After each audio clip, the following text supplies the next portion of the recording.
So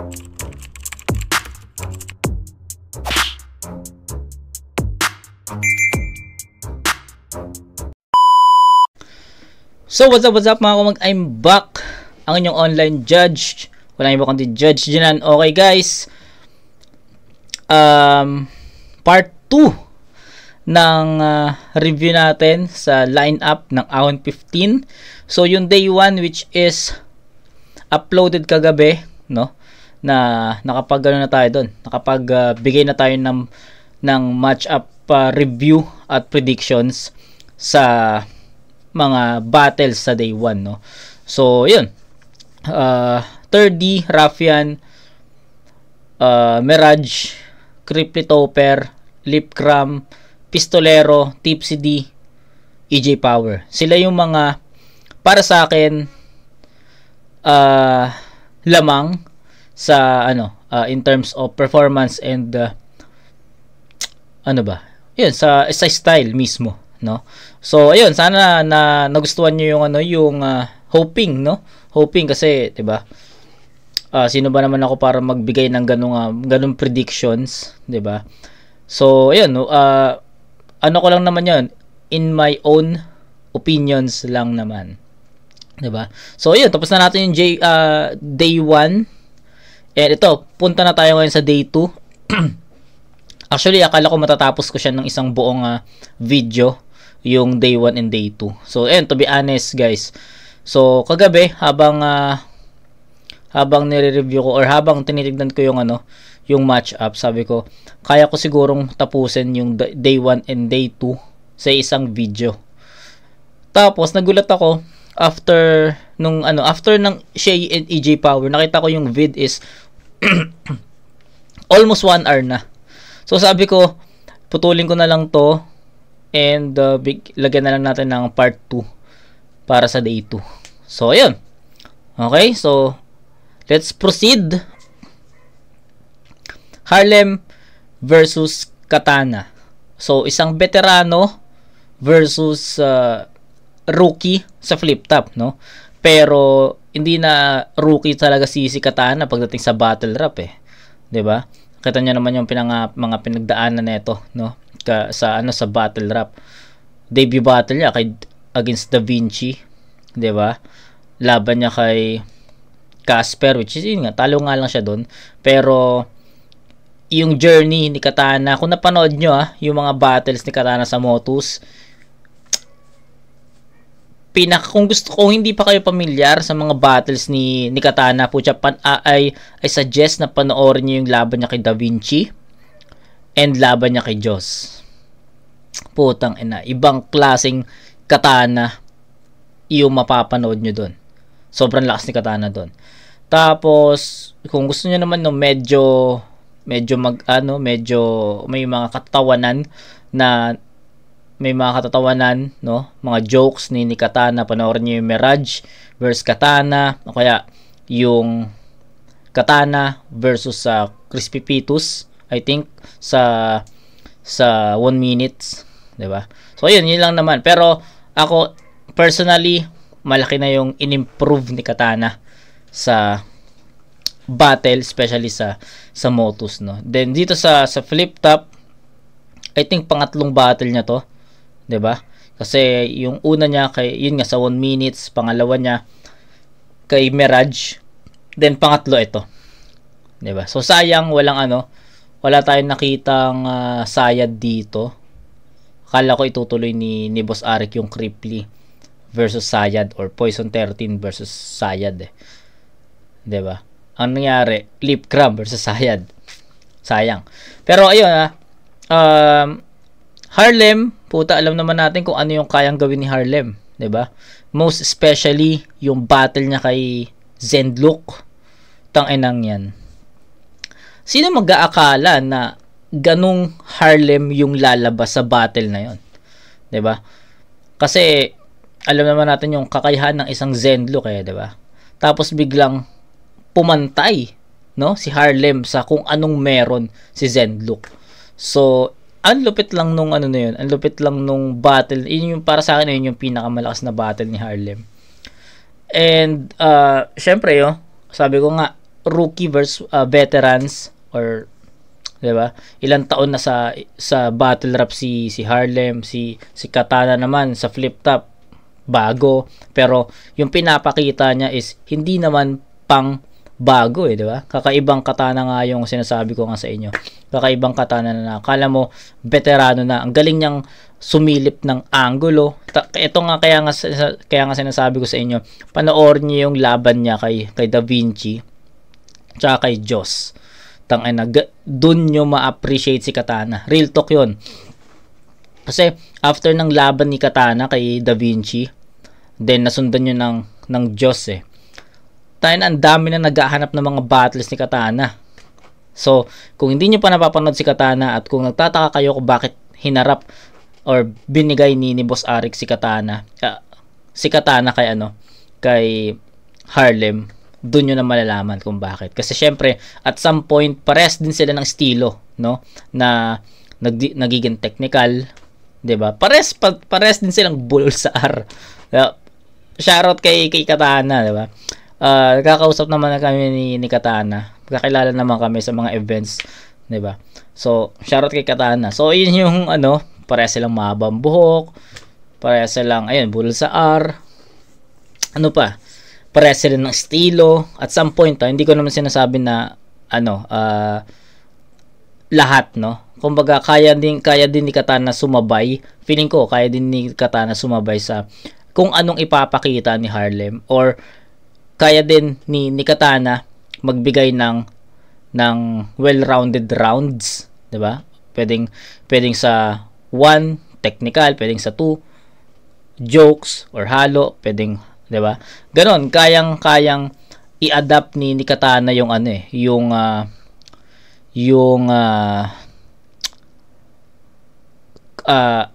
crowd ng flip top ganun na siya kalakas sa big stage, no? Then Harlem, wala na tayong kailangan pang sabihin sa kung anong kakayahan ni Harlem, pero siguro ang challenging lang kay Harlem dito is kung paano niya hahanapan ng angulo si Katana. Kasi syempre kung magbibigay si Harlem, dapat magbigay talaga siya ng oras dito. Pwede niya alungkatin yung mga battles ni Katana. Laban niya kay Killua, which is hindi ko pa napapanood yun, pero maraming nagsasabi na sobrang ganda daw nung laban na yon. So, let's see kung mapapanood natin. Let's see kung mabababaan natin yung Ekisan. I think Ekisan yun 'di ba? So, ano pa? Yun nga, depende kay Harlem kung paano niya paghahandaan si Katana. Kasi, ilang battles pa lang naman si Katana compared to him, na si Harlem, kasi ang dami na niyang battle na para sa akin, magiging madali para kay Katana na mag isip ng mga angles at references para kay Harlem. Wag lang magbibigay si Katana ng gas-gas na angulo. Kasi sabi ko nga sa inyo, matagal na si Harlem sa battle rap. So, yung mga most angles na ginamit sa kanya, possible na narinig na natin yon, 'di ba? Kaya in lang, no? Siguro ayun lang yung mahihirapan si Katana kung paano niya gagawan ng bagong angulo si Harlem, kung paano niya paano siya maging creative sa battle na to. Then si Harlem naman, since sabi ko nga konti pa lang yung battle ni Katana, andun yung pressure kay Harlem, no, kung paano naman niya aatake ng isang katana. Kasi possible talaga na mahirapan si Harlem sa paghanap or pagbutas sa isang katana. Pero kung mag-base naman si Harlem sa mga ang tawag dito, sa style ni Katana, possible na mahanapan ni Harlem ng butas yun 'di ba? So may pagka-style clash, parehas sila umatake, pero I think lamang si Katana dito sa pagiging well-rounded na MC. Pero hindi ko naman sinasabi na hindi well-rounded si Harlem. Pero para sa akin, sabi ko nga sa inyo, mas nagagamay na ni Katana yung kilite ng tao So nagets niyo yung punto ko. Kasi yung punto ko. So si Katana, bago siya sa liga. So andun yung pressure na aabangan ka ng tao, aabangan ng crowd yung bibitawan mo mga verses para kay Harlem, aabangan ng tao yung bagong angulo na sasabihin mo kay Harlem. So, I guess nyo ba? So, inaabangan si Katana kung paano niya titirahin si Harlem eh. Pero at some point, ganun din si Harlem, no? Kasi natalo ni Casper si Katana sa second round ng tournament. 'Di ba? Takin na. Ayoko na ikwento yung nangyari doon, pero sobrang naging effective 'yun, 'di ba? Kasi ang ginawang topic ni Casper sa laban nila is about the bracket of pedestal 3. So ang tanong is, makakahanap ba si Harlem ng ganong kalakas na angulo para mapataob ang isang Katana? So ayun yung question doon. So battle of effectivity ng references at ng bigat ng punches para sa kalaban. So yun lang. Pero if I were to choose, I'll go with Katana sa battle na to, no? Walang bias, hindi dahil na nakakausap ko si Katana in person sa mga events. Hindi, no. It's para sa akin mas effective lang yung style ni Katana against Harlem compare sa style ni Harlem against Katana, na feeling ko mahihirapang pumasok yung mga ganong linya ni Harlem unless makahanap lang talaga ng sobrang effective or mabigat na suntok si Harlem. Pero on paper, style na pinapakita nila sa mga past performances nila, Katana ako dito. Okay? Poison 13, Goryong Talas. Ito feeling ko given na to eh, no? Ito isang mabilis lang. Poison 13 versus Goryong Talas. Mahirap, pero I think, which is ano ba yung laging ginagawa ni Poison? Sasabay, no? Lagi siyang sumasabay, lagi siyang pumapasok sa mundo ng kalaban niya. Kaya nga siya binasagang Mokujin eh, kasi ginagaya niya yung nakakalaban niya, yung style na nakakalaban niya, or kung hindi man yung style ng kalaban niya, gagayahin niya yung mga MC na tumalo doon sa kalaban niya. Like nung una, ano ba yung ginaya niya si Batas, 'di ba? Sino ang kalaban niya doon? Hindi ko alam kung sino yung kalaban niya doon eh. Pero may mga battle si Poison 30 na ganoon eh, na parang ginagaya niya yung mga MC na tumalo doon sa kalaban niya para parang ang pinaka punto niya is maalala ng kalaban niya na tinalo siya ni ganitong MC. So ganun, no. Ito, sabi ko nga sa inyo, given para sa akin, given tong itong battle na to. Pero syempre hindi natin pwedeng i-disregard yung kakayahan ni GT or ni Goryong Talas. Alam naman natin na maganda rin yung naging run niya sa Isabuhay 2020. So titignan natin yon kung paano niya ibabalik yung ganong gutom, kasi parang 1 year din walang battle si Goryo, 'di ba? Parang 1 year kasi last na battle niya against Sleep Cramp pa, 'di ba? Nung Ahon 14. So, 'di ba? 1 year siyang walang laban. So, I'm expecting na yung gutom ni Goryong Talas sa battle is nandun. Then si Poison 13 naman, galing siya sa talo, no? I mean, kagaling niya ng kampyonato sa Blackout Tournament, tapos natalo siya sa first round ng tournament sa Isabuhay. Tapos eto. So, ang pagbabalik, no? Meron ba battle wala naman naging battle si Poison eh, no? After I don't remember if meron, baka ibang sa ano?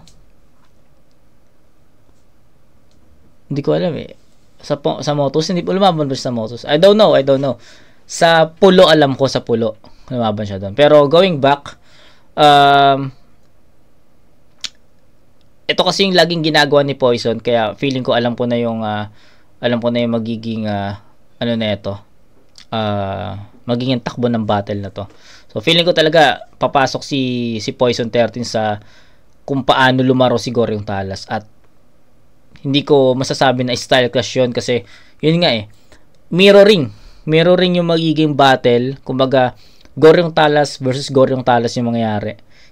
'Di ba? And sa knowing Poison 13 kung paano sumulat, I think kayang-kaya niyang depensahan yung sarili niya sa mga sasabihin ni Goryo, and kaya niya ring umatake at the same time. Kay Goryo naman, ano lang siguro sa performance, medyo sa performance tsaka delivery, ayun lang yung pinaka masasabi kong nakukulangan ako kay Goryo, no? Kasi andun na yung pagiging technical ni Goryo, andun na yung pagkakaroon niya ng effective haymakers at punchlines, pero depende yun kung paano niya ma-deliver, kung paano niya i-perform, no? Tulad yung laban niya kay Lip, medyo natulugan si Goryo dun, kasi yung kung paano niya dinideliver yung mga verses niya is hindi ganun ka convincing, at hindi mo ramdam kung gaano kabigat yung linya na yun. Unlike kay Poison, kayang-kaya niyang pagsabay-sabayin lahat jokes, bars, technical, 'di ba? Tas kung paano niya pa dinideliver ng may composure, ng may DN, ng may, 'di ba? Ganun mag-perform ang isang Poison 13, 'di ba? Knowing Poison 13 na ilang beses na natin na review, sobrang consistent. Wag lang mag-choke si Poison 13. Ayun lang. Sa lahat naman ng nasabi ko, lahat sa day 1 sa day 1 na matchup predictions natin, yung mga napili ko, pwede yung mabaliktad, wag lang silang, or baka wag lang silang machuchoke, no? Kasi halimbawa, sabi ko nga 30 ako sa 30 versus Zaki, 30 ako doon. Syempre, wag lang magto-30 sa 30. Pag nag-choke si 30 dito, syempre malaking bawas 'yon. So, kay Zaki mapupunta 'yon. So, ganun lang din, no? Ngayon, yun nga, sabi ko sa inyo, I'll go with Poison 13 sa sa matchup na to. Kailangan gulatin tayo ni Goryong Talas, kasi yun nga sabi ko nga sa inyo, ito yung parang pagbabalik ni Goryong Talas laban sa Ahon, from Ahon 14, no? So Ahon 15 na. Yun. Poison 13 ako dito. Actually, wala ako masyadong mako-comment, kasi on paper alam nyo na no?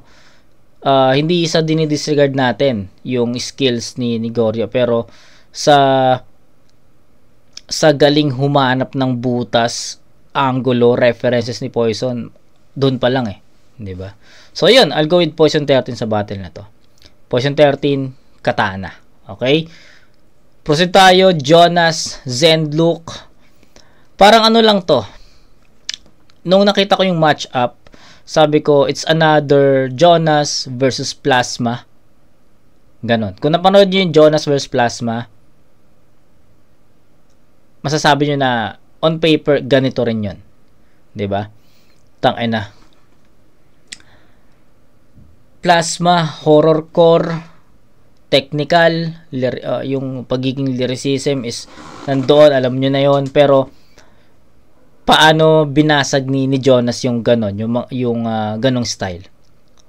Jokes, entertainment, pangingengkoy, pang-uulol, lahat 'di ba? Clowning, yun yung pinaka right term, clowning. 'Di ba? Alam mo yun, seryoso yung kalaban mo, tapos babanatan mo siya ng mga kakaibang punchlines na papatok sa crowd, na hindi lang sa crowd kasi masasaktan ka din, tatamaan ka rin talaga sa mga punches na binibitawan niya, at hindi lang minsan sa punches nakakonekta yung pinaka punchline minsan nasa jokes pa, 'di ba? Naalala ko doon yung pas sa kalabaw, natawa na kami ng tawa nun sa live, napanood ko kasi yun Universikulo, yung kay MZite yun yung main event yun, MZite versus MR Industria. Natawa ko ng tawa dun sa pas kami sa kalabaw, utangin ng Jonas yan. Ayun, ito, given, I think clowning lang yung mangyayari dito. Kay Zenlook naman, sa tingin ko naman, hindi papasok si Jonas sa mundo ni Zenlook, kasi alam na, syempre alam ko na alam ni Jonas kung gaano kadelikado ang isang Zenlok kapag pumasok siya sa mundo ni Zenlok na left field, 'di ba? So sa tingin ko talaga ano to, kikaingkuin niya si Zenlok sa pagkakataon na to. Hanggang sa yun, mga magpapaulan ng jokes. So kaabang-abang rin talaga bumatal si Jonas kasi hindi mo alam kung anong angulo yung bibitawan niya para kay Zenlok eh. Nakaka-excite. Real talk na ito yung pinaka dito sa sa day 2 yung Jonas Zenlok ang bukod sa finals, bukod sa MZ Tipsy D, bukod sa Casper Espero, Atom Cygnus, ito yung isa sa mga gusto ko mapanood no on live. Kaso feeling ko hindi ako makakapunta kasi Las Piñas medyo malayo. So ayun, going back ayun, kikain ko yun lang talaga ni Jonas si Zenlok sa pagkakataon na to. At alam ko hindi siya papasok sa pagiging left field kasi may tulog siya doon. Okay? So, ano lang to, i-diffuse lang to ng i-diffuse ni Jonas yung kung ano yung pinerform ni Zenlok sa battle nila. Okay? Then kay Zenlok, syempre galing siya sa pinaka masasabi kong pinaka malakas niyang panalo. Inupset niya ang isang M-Site. 'Di ba? Inupset niya ang isang M-Site. And ito sabihin ko sa inyo guys. Sa tingin ko alam naman natin na style clash to. Tama. Style clash to, pero sa tingin ko yung style ni Zenlok na left field, feeling ko hindi siya magiging efektibo sa style ni Jonas eh. Ay ito honestly speaking lang guys. Honestly speaking, magaling si Zenlok, natalongan si MZ eh, 'di ba? Kasi ano ba nangyari sa battle nila ni MZ? Pumasok si MZ sa left field, 'di ba? At hindi rin naging ganoon ka-effective yung mga angles ni MZ at reference ni MZ against Zenlok. So, I'm hoping na na mag-i-stick si MZ sa estilo niya. May mga wordplay, may mga haymakers, mga ganon. Hindi ko na-expect na sasabay or papasok si MZ sa style ni Zenlok sa nung Vuelta. So syempre, Jonas, alam na niya yung gagawin niya. Hindi ako papasok sa left field na doon ka malakas. Kasi tinalo mo nga si MZ eh. But suicidal 'yun. 'Di ba? Tangina magsusuicide si Jonas. Para sa akin, hindi niya gagawin yon. So, jokes talaga ang mananaig dito. Kung swerte na makakapanood kay Jonas sa live, sasakit yung tawa nyo, sasakit yung tiyan nyo sa kakatawa kay Jonas. Real talk yan. Napanood ko na si Jonas ng ilang beses at hindi niya talaga ako binigo sa pagpapatawa niya. Then Zenlok, for sure magi-stick si Zenlok sa style niya na left field and kakatayin siya ni Jonas doon sa style clash, but I think magiging one-sided yung battle. I'll go with Jonas. So yun, so Jonas, Poison 13, Katana, sila na yung napipili ko. At eto na, finals, Casper Espero versus Atoms Cygnus. Casper, huwag kayong magalit sa akin. Espero, huwag kayong magalit sa akin. Pero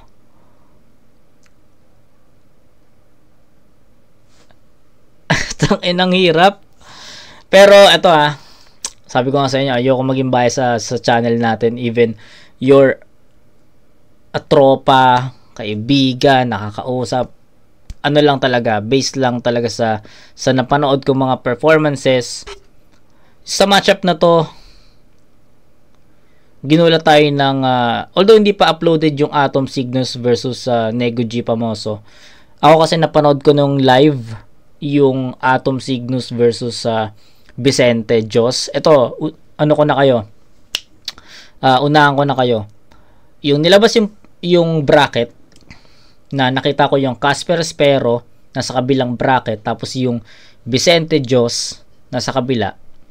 Real talk, aminin ko sa inyo, gusto ko finals. Casper Espero versus Jos Vicente. Sila yung gusto kong magtapat sa finals talaga eh. 'Di ba? I think yung karamihan yun din naman yung hinangad, no, yung ganong match-up kasi yung chemistry nila Casper at Espero, since magkagrupo sila, andun na eh, given yung chemistry, 'di ba?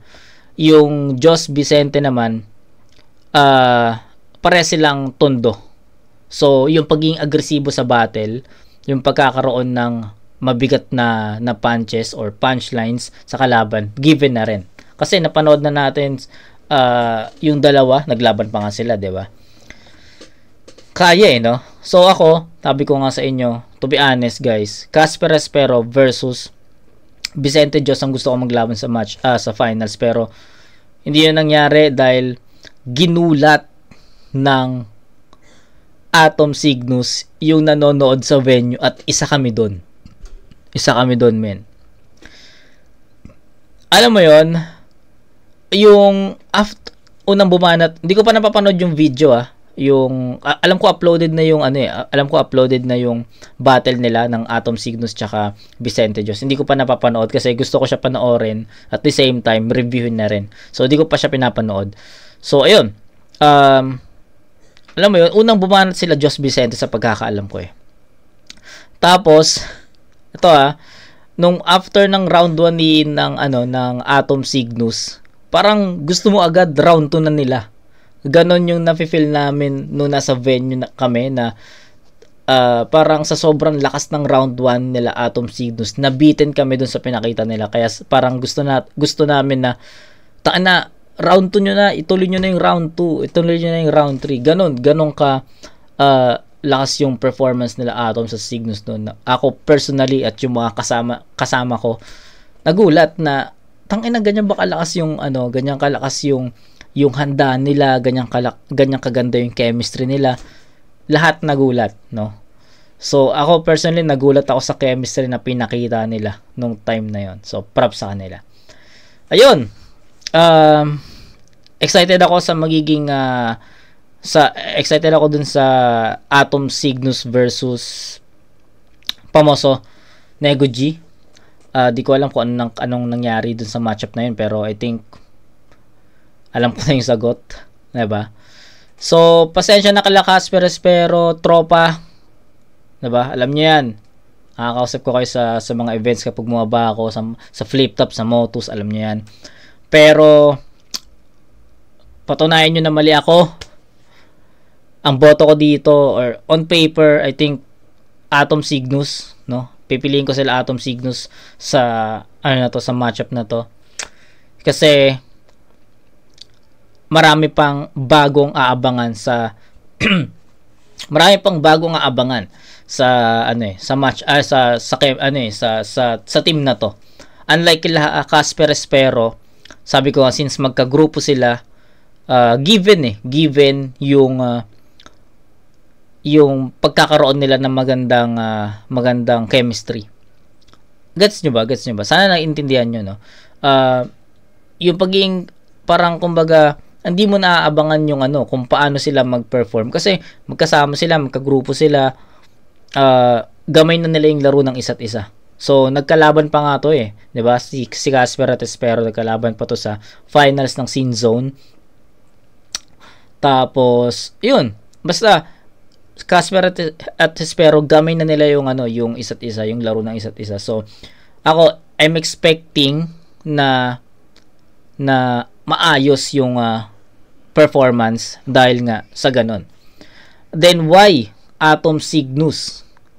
Bakit Atom Cygnus? Kasi marami pa silang ipapakitang bago.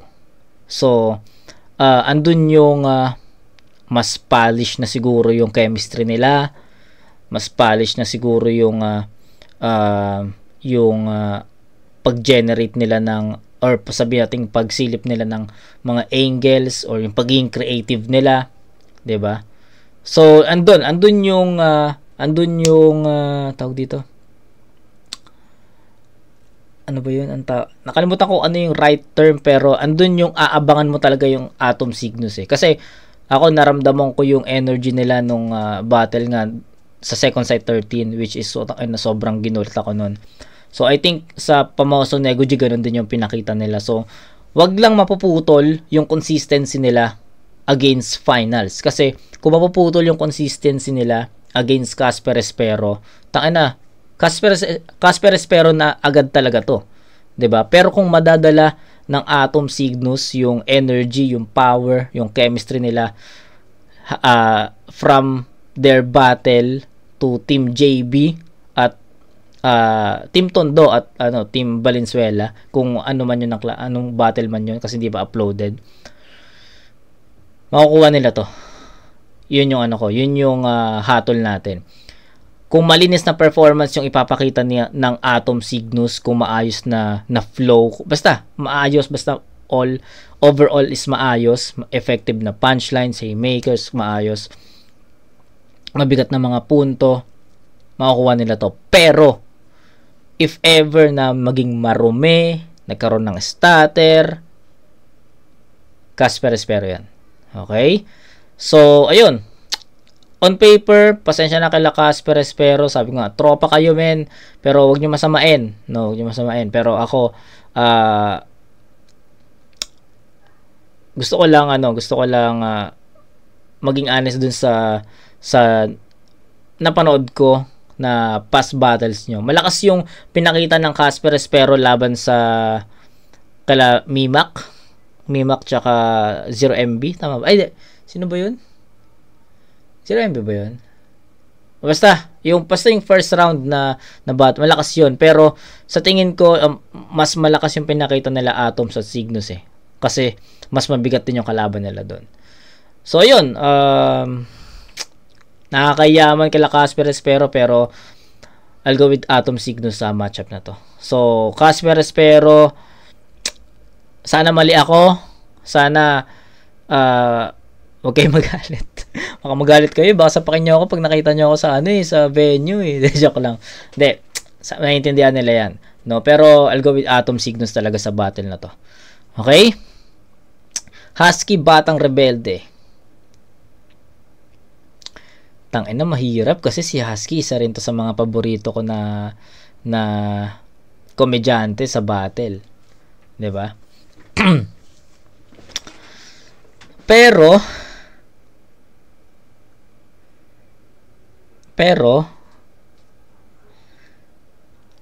Batang Rebelde ako sa battle na to. Why? Si Husky from his last battle against Cripply, then bago pa yung laban niya kay Cripply, laban niya kay Acer sa Gubat, 'di ba? 'Di ba finalist si Husky ng 2023 against Invictus. Nagbalik siya Gubat 13 against Acer.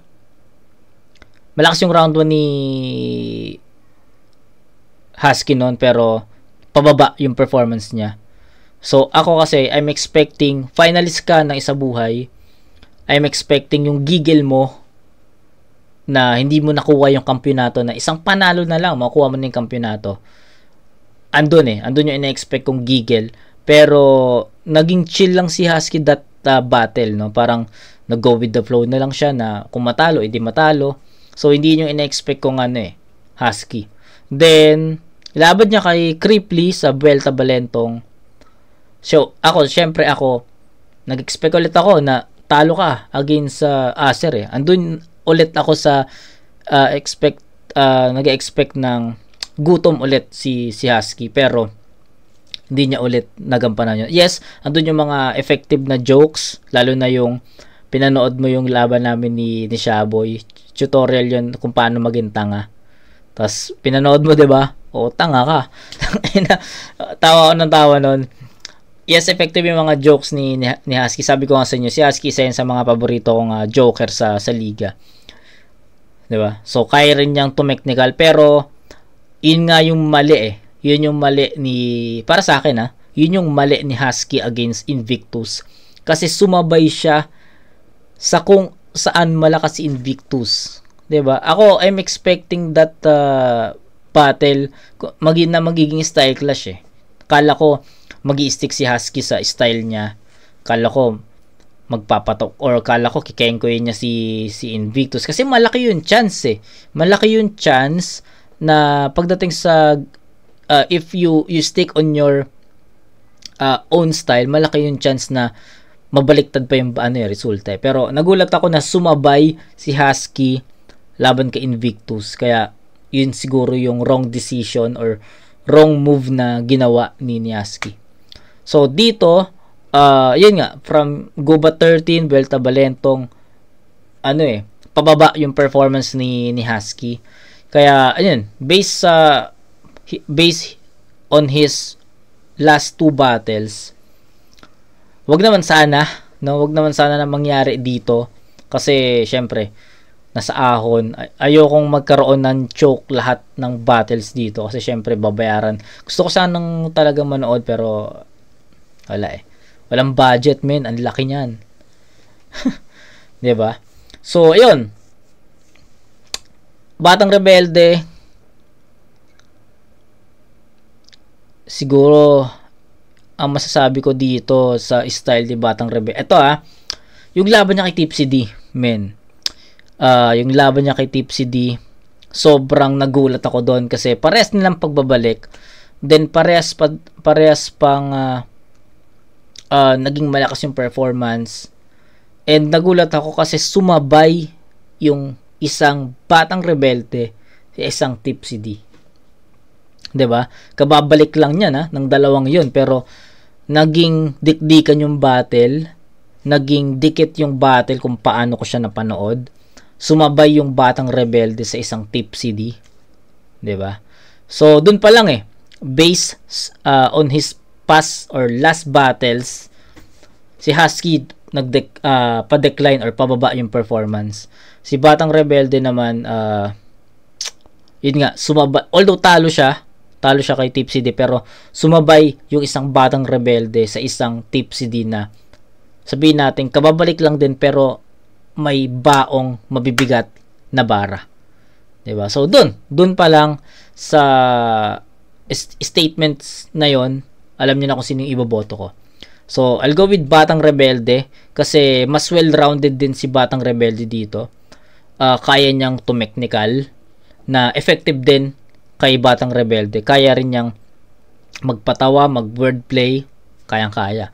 Unlike kay Husky na, yun nga, sabi ko nga sa inyo, hindi effective si Husky sa hindi effective si Husky sa mga seryoso na linya. Hindi siya effective doon Kaya, I think magi-stick si Husky sa jokes dito, and he need it kasi para para yun yung pang-diffuse yun yung pang-diffuse style na ipapakita ni Batang Rebelde. Pero yun, on being a well-rounded MC na kayang pagsabay-sabayan lahat ng style or elements ng battle rap, I'll go with Batang Rebelde dito. Pasensya na kay Husky. Yes, isa ka sa mga iniidolo ko pagdating sa pagpapatawa, pero I think Batang Rebelde have the edge on this matchup. Okay? So, yun. Batang Rebelde, Atom Cygnus, Jonas, Poison 13, Katana. Last 3 battles. Fruz, M-Zite.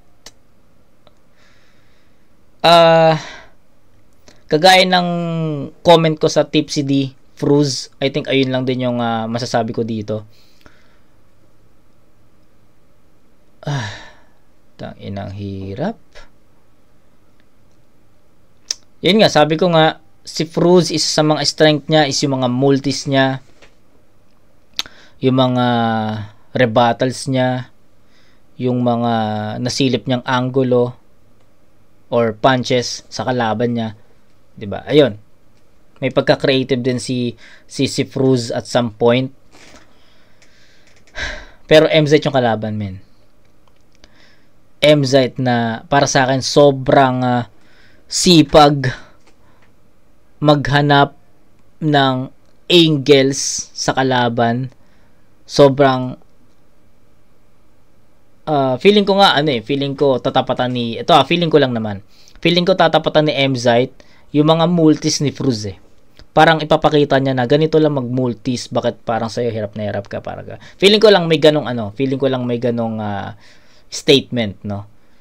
Feeling ko sasabay si Emzite sa mga multis ni Fruz, which is para sa akin, if sasabay si Emzite sa mga ganong style ni Fruz, possible na mas maging malakas pa yung kanya. 'Di ba? Kung mag-stick naman sa totoong style si Emzite, feeling ko sa style clash, I'll go with Emzite pa rin eh, 'di ba? So hindi ko dinidisregard si Fruz sa battle na to, pero mahirap kasi yung kalagayan niya. Tipsy di yung kalaban sa day 1, tapos pagdating sa day 2 Emzite. So, ayun na, alam mo yun, alam naman natin na si Fruz is kalahati ng Team Iron, at alam natin kung paano rin na sumulat si Fruz, effective din naman si Fruz sa mga kalaban niya. Pero, sana naintindihan nyo na yung kalaban niya sa Ahon 15 is hindi rookie, hindi sophomore, tangin na veterano na to eh. Alam mo yun, icon na to sa liga. No? Emzite, champion ng tryouts, isa buhay, 2x2. Yes, champion si Fruz ng 2x2. Pero at isa buhay tsaka tryouts hindi, 'di ba? Pero feeling ko magkakaroon ng angles about sa champ versus champ, 'di ba? Feeling ko hindi yun mawawala yung ganong angulo. So depende na lang kung paano nila gagamitin yung ganong angulo sa isa't isa. Ayun, sabi ko, hindi ko disregard yung skills ni Fruz, pero sa pader kasi siya tumatama ngayon eh. Day 1 Tipsy D, tapos day 2 Emzite, 'di ba? So, ayun. On paper, I think lamang si Emzite sa battle na to, kasi mas marami siyang kayang gawin na hindi kayang gawin naman ni Fruz during the battle. Yung rebattles, okay, kayang magawa ni Fruz yun. Pero ang tanong doon is, mabubura ba ng rebat ni Fruz yung mga rounds ni Emzite? 'Di ba? Kasi si Emzite para sa akin mas mas nakukuha niya yung momentum niya sa effective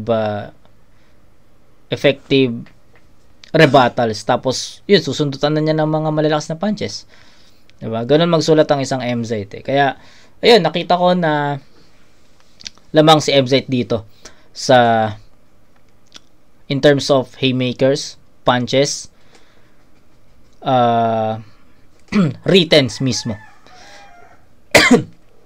Sa returns mismo, na feeling ko sasabay sa Emzite sa pagiging technical. Pagkakaroon ng mga multis ni Fruz. Okay? So, ito na. Last 2 battles. Parang mas madali pang gawa ng prediction yung GL versus Vitrum eh, kaysa sa Emzite Tipsy D. My God. Ang hirap mag-review ng ng line up or ng yung bracket possible na kayang-kaya pa pero tangin na hirap. Ang hirap. Okay. Sige, proceed tayo. So, Emzite, Batang Rebelde, Atom Cygnus, Jonas, Poison 13, and Katana. Sila yung mga napili ko dito sa day 2.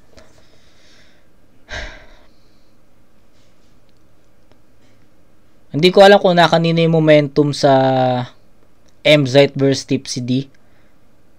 Pero depende kasi ito sa magiging result eh. 'Di ba? Depende sa magiging result, men. Kasi halimbawa, Fruz Emzite, nanalo si Fruz. So, feeling ko maapektuhan yung performance ni Emzite sa laban niya kay Tipsy D kasi natalo na siya nung una eh.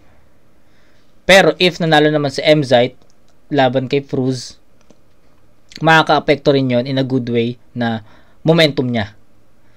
'Di ba? So, ganun ko siya nakikita kung ano man yung magiging result ng battle niya kay Fruz, makaka-apekto sa performance ni Emzite, win or lose. 'Di ba?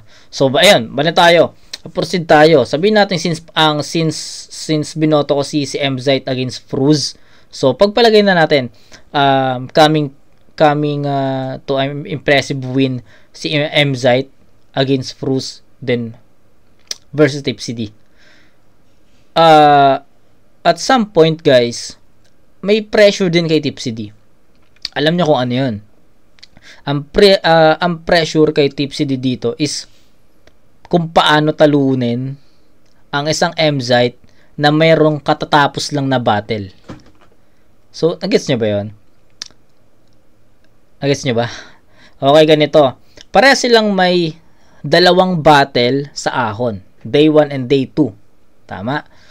Pero kasi si Tipsy D, yung battle niya kay Fruz is nasa Day 1. Which is, after ng battle niya kay Fruz, kalmado na yung utak niya.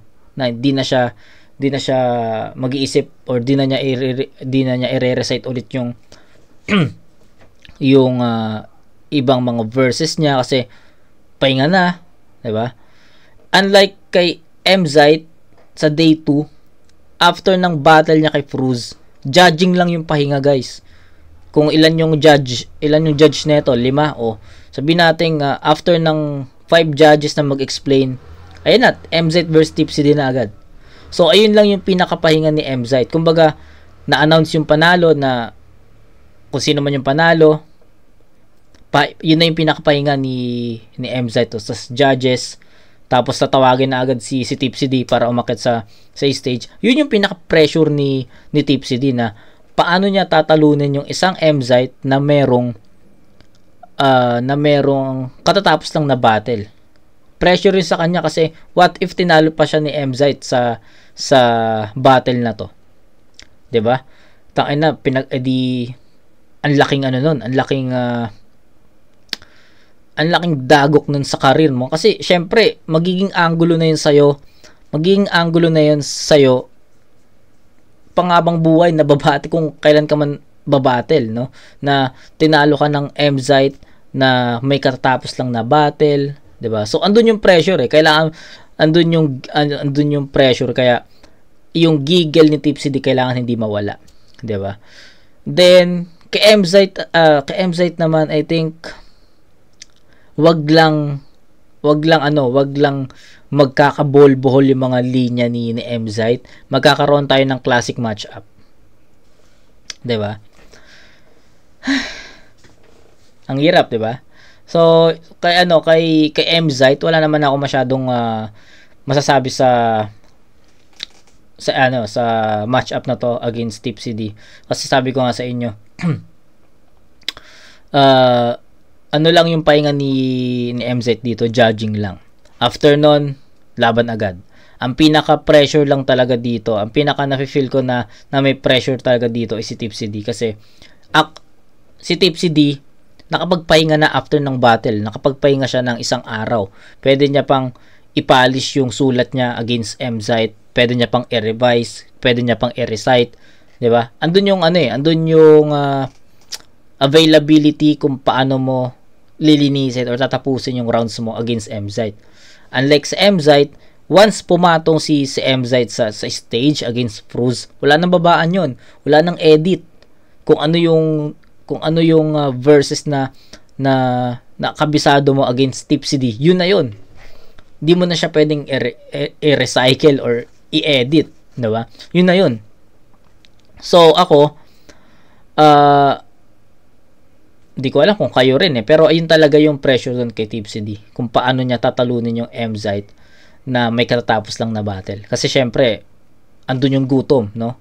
Na puta, di ako magpapatalo. Ayokong andun yung aura ni Mzite na hindi ako magpapatalo. Kailangan talunin kita kahit katatapos ko lang sa isang battle. Gets nyo yun? Ang hirap, di ba? Ang hirap ng battle na to. Sabi ko nga sa inyo, parang feeling ko mas mabilis pang i-reviewin yung GL versus Vitrum Pero itong battle na to, sobrang balanse talaga ng matchup. Parehas silang kayang magbigay ng magandang angulo. Parehas silang kayang magbigay ng solid at mabisang mga punches sa kalaban. Andun eh, di ba? Kita nyo yun. Pero sa tingin ko nakakapili na ako. Okay? Ang hirap, putang ina. Si Tipsy D kasi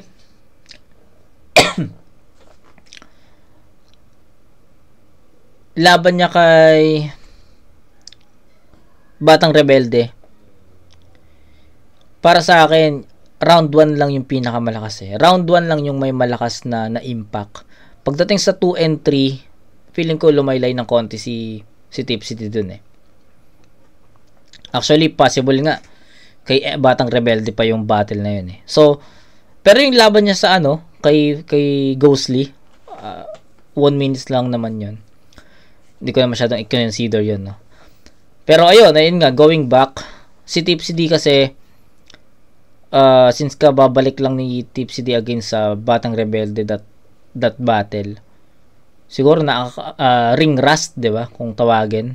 Ano yung pagkalawang pa, 'di ba? So hoping na hindi maging ganoon yung performance ni Tipsy D, na mawawala-wala siya kasi yun nga, may history siya ng mga chokes. Unlike kay MZite, sa pagkakaalam ko, may choke ba si MZite? Walang choke sa MZite eh. May choke ba siya? Hindi ko na matandaan kung may choke si MZite. Hindi naman siya nag-choke kay EJ Power eh. 'Di ba? Hindi rin siya nag-choke kay yung mga talo niya. Hindi rin siya nag-choke kay Sak. Sino pa yung mga talo niya? Hindi ko na alam kung sino yung mga talo niya. Pero sa tingin ko walang chokes na record si MZite eh. Si Tipsy D kasi meron. So ang hirap pumili, pero parehas kasi sila ng style. Kahit himayin mo siya ng himayin, lalabas ang outcome is yun pa rin yung masasabi mo. Ang sasabihin mo in the end, after mo himayin yung battle, pucha, parehas sila ng style. Parehas silang may maayos na setups. Parehas silang may magandang angulo sa kalaban. Parehas silang may malinis na suntok or na haymakers, mabigat na punchline. Andun eh. 'Di ba? Ano na lang talaga to? Kumbaga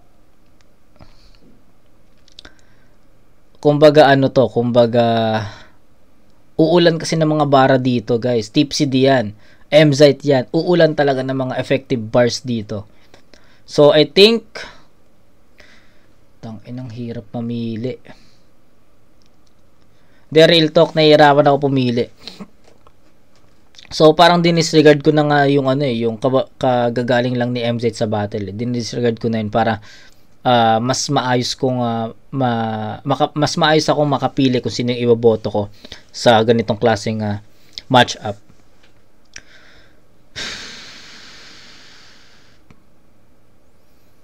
Meron na ako napupuso ang iboto eh. Pero hindi ko alam kung anong sasabihin kong references. Alam ko naman yung sasabihin ko, pero sabihin ko na ba? Sige. I'll go with MZite sa battle na to. So marami nagulat. Or baka MZite din kayo. 'Di ba?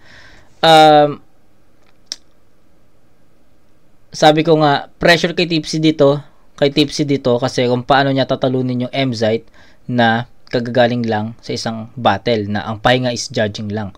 So hindi ko naman sinasabi na walang pressure to kay MZite, pero andun din yung pressure, no? Parehas may pressure na dala, pero ang pressure naman na dala ni MZite dito is mas magiging malinis ba yung performance ko against Tipsy? Ma-spit ko ba lahat ng mga lines ko kay Tipsy? Ano pa? Yun yung mga kailangan natin i-consider na mafe-feel ni MZite, diba? Pero ito sa tingin ko, andun din yung gigil ni MZite na okay, papatunayan ko na after ko kay Fruz, kaya ko pa rin sumabay sa isang Tipsy. 'Diba? Yun yung yun yung pinaka-motivate magiging motivation ni ni MZ sa sarili niya. Then kay Tipsy din naman, i-pressure na kung paano niya tatalunin yung ganong ka-motivated na MZ. So ang hirap, 'di ba? Ang hirap. So pero feeling ko naman nasabi ko na yung mga gusto kong sabihin sa na to, sa match-up na to. It's na lang, it's on them na lang kung paano magsasalpukan yung mga sulat nila. And I'll go with MZ. Feeling ko mas creative si MZ sa sa pagdating sa pagbibigay ng effective references. 'Di ba? Di ko disregard si Tipsy, alam ko yung kalidad ng sulat ni Tipsy. 2x2 pa lang. Lalo na yung laban niya kay Price Tag. Tangina. Sa susunod, diyan na ako diyan na ako magsusulat sa likod mo kung gusto mo ng bars. 'Di ba? Naalala ko 'yon. Bigat nun. Basta mabigat magsulat ang isang Tipsy D. At feeling ko kayang-kayang sabayan ni MZ 'yon. And siguro na lang ang tignan ko dito. Sabi ko nga sa inyo, may history ng choke si Tipsy D 'Di ba? Kay J King. Sino pa ba? Basta may mga battle si Tipsy D na may may chokes siya. And then si MZ, sa pagkakaalam ko kasi wala, So ang ganda ng match-up talaga. Ito, paulit-ulit na tayo dito, pero ang ganda ng match-up. MZ ako dito. Kay MZ ako dito.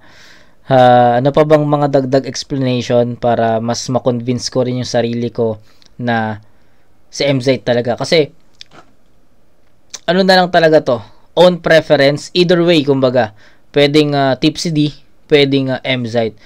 Pero ako kasi nakikita ko kasi na mas magiging malinis yung performance ni MZ compare kay Tipsy D, na baka, I'm not sure naman, hindi ko naman sinasabi na ganun yung mangyayari.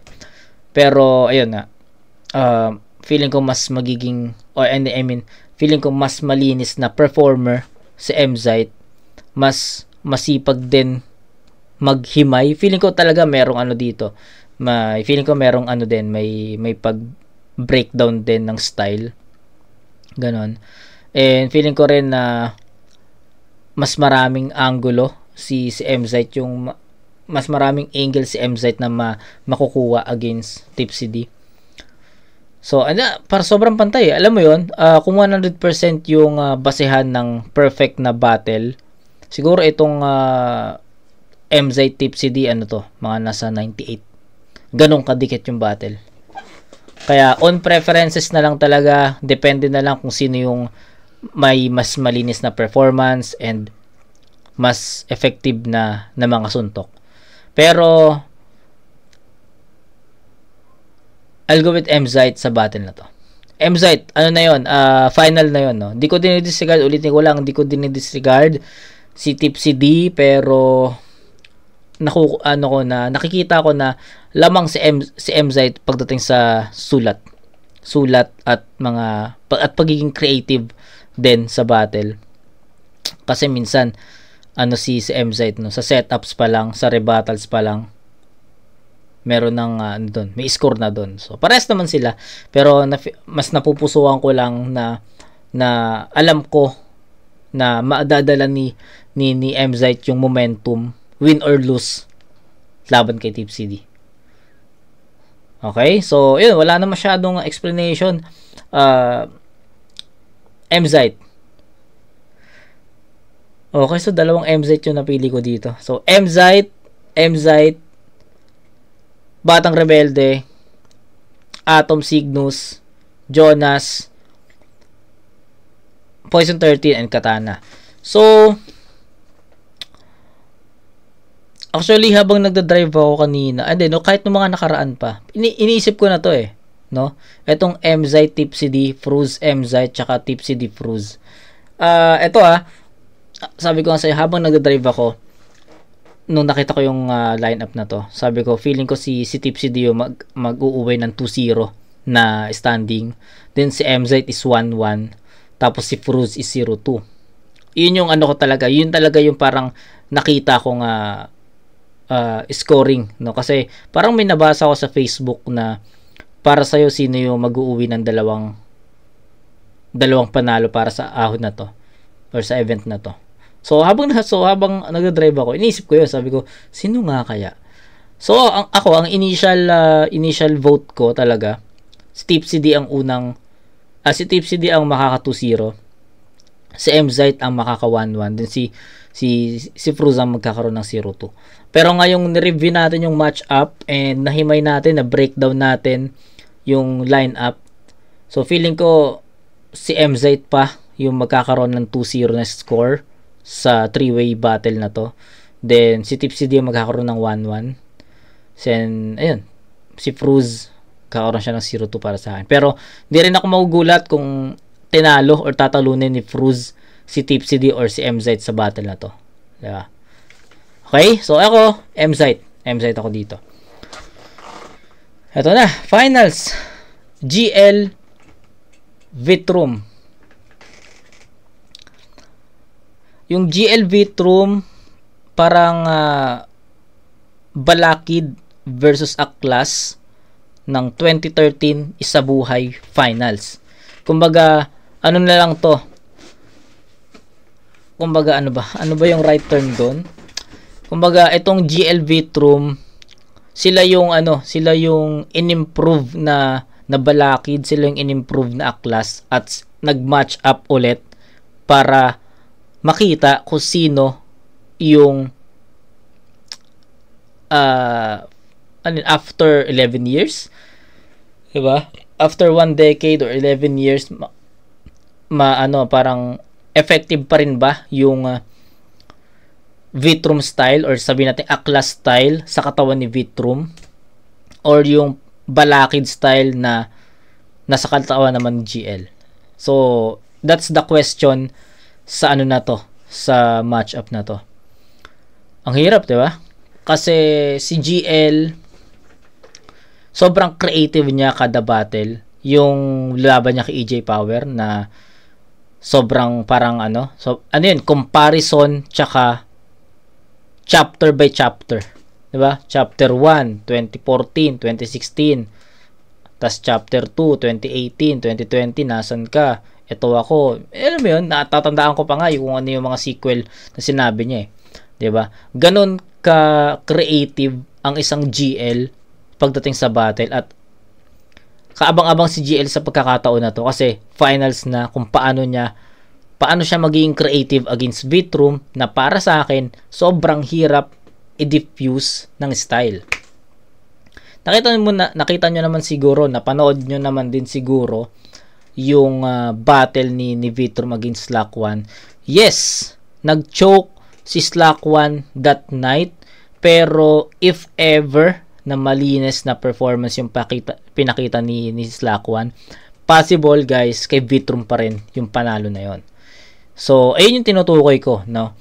Paano magiging creative si GL to diffuse Vitrum style sa ganitong finals na to, no? And kay Vitrum kasi sobrang dali. Ito para sa akin, alam ko mahirap kalaban si GL. Alam ko nire-respeto ni Vitrum yung kakayahan ni GL, pero sa tingin ko mas effective na pang-diffuse yung style ni Vitrum at compare sa style ni GL na pang-diffuse sa style naman ni Vitrum. Gets nyo yung punto. Nung in-interview ako ni Hip Hop Heads, tinanong ako, di ko nga alam kung ba't di pa na-upload yun eh. Diba? Pero shoutout kay Hip Hop Heads. Tinanong ako, actually kasama pa yung Matira Mayaman nun. Sabi niya, sino daw yung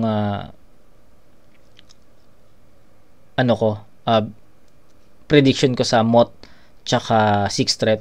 So ako kasi nag-base ako sa past performance nila sa semifinals that time, and para sa akin kasi mas maraming angulo talaga si 6th threat against kay MOT.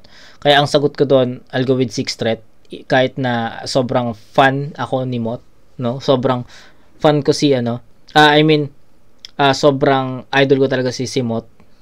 Para sa akin, sa pinakitang performance ni Sixer at that time sa semis, feeling ko may tulog si Mot nun eh. Diba? Kaya nga naging dikit yung battle, diba? And then, after nun, in-explain ko rin naman yun dun sa vid. Sana ma-upload, pero I think hindi na ma-upload yun. Tapos na yung matchup eh. Then, GL Vitrum, sabi ko, tinanong ako na sa GL daw tsaka Vitrum. Actually, sinabi ko rin to, no? Pero mas detailed lang yung pagkakakwento ko ngayon. Pagkakahimay natin sa style nila. Pero, ayun din. Pero, sa pagkakalam ko, ang binoto ko, or ang binigay ko yung prediction ko nun kay GL eh. Diba? So, sabi ko, I'll go with, pareha silang, ito sa pagkakatanda ko, ito yung mga sinabi ko. Pareha silang may pinapakitang bago sa kada battle. Pero, I think, I'll go with GL. Kasi,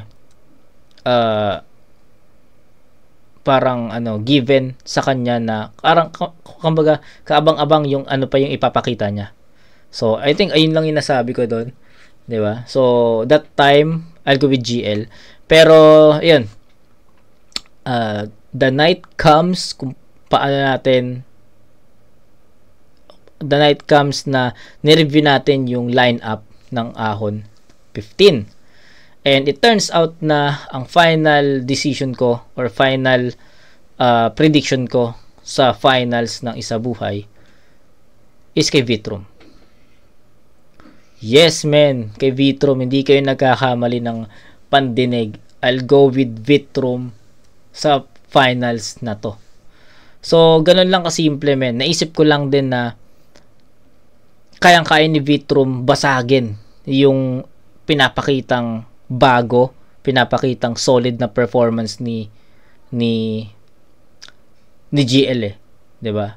True clowning, true pangingengkoy, panggagago, alam mo 'yun. Tapos hindi lang naman 'yun eh.